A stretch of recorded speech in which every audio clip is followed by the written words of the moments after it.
I have taken very interesting problem today. It is related to rolling motion. 3 cases हैं.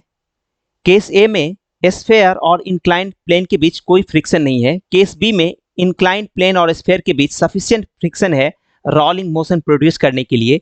और case C जो है यहाँ भी इंक्लाइंड प्लेन और स्फेयर के बीच सफिशिएंट फ्रिक्शन है, लेकिन यहाँ रोलिंग विथ स्लिपिंग हो रही है. तीनों इंक्लाइंड प्लेन शेप और लेंथ वाइज आइडेंटिकल है. स्फेयर भी सिमिलर शेप का है. आपको बताना है स्फेयर की सबसे ज्यादा काइनेटिक एनर्जी बॉटम में आने के बाद कहां पे होगी, case A, case B, case C में. आपके पास choices A B C D है. प्लीज आंसर कीजिए. जो सबसे इंपॉर्टेंट कॉन्सेप्ट है यहां जानने की कि स्फेयर अगर इस सरफेस पे क्लॉकवाइज डायरेक्शन में ऐसे मूव कर रहा है तो प्योर रोलिंग के जस्ट पहले फ्रिक्शन फोर्स आगे की तरफ काम करता है, और अगर स्लिपिंग हो रही हो तो फ्रिक्शन फोर्स पीछे की तरफ काम करेगा, क्योंकि मोशन स्फेयर का इस तरफ हो रहा है. ये फ्रिक्शन फोर्स अगर स्लिपिंग हो रही है तो फ्रिक्शन फोर्स पीछे की तरफ काम करेगा, और ये फ्रिक्शन फोर्स इसकी जो रोटेशनल काइनेटिक एनर्जी है उसको इंक्रीज करेगा. दैट मीन्स कि एंगुलर वेलोसिटी को ये बढ़ाएगा.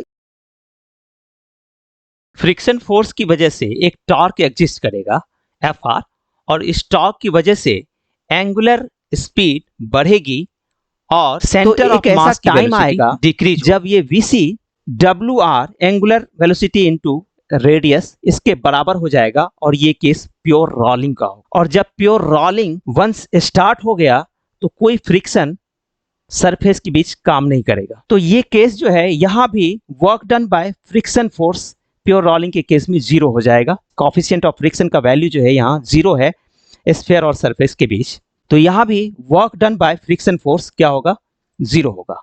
दैट मीन्स कि यहाँ जो ग्रेविटेशनल पोटेंशियल एनर्जी है इस हाइट पे वो पूरी की पूरी काइनेटिक एनर्जी में कन्वर्ट हो जाएगी. सेकंड केस में भी ऐसा ही होगा. ग्रेविटेशनल पोटेंशियल एनर्जी में जो लॉस होगा, potential energy is equal to change in kinetic energy, पूरी की पूरी यहाँ कन्वर्ट हो जाएगी.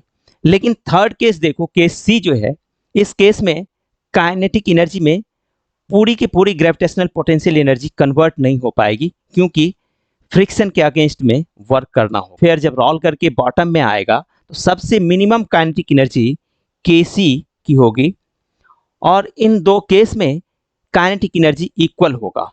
ठीक है, तो Ka is equal to Kb हम लोग लिख सकते हैं, और इन दोनों का वैल्यू Kc से ज्यादा होगा, तो एक साइन यहां लगाएंगे ग्रेटर देन का. ठीक है, दैट मीन्स कि Kc मिनिमम होगा और Ka एंड Kb इक्वल होगा. चॉइस नंबर बी ये ट्रू हो जाएगा. Thank you to watch this video.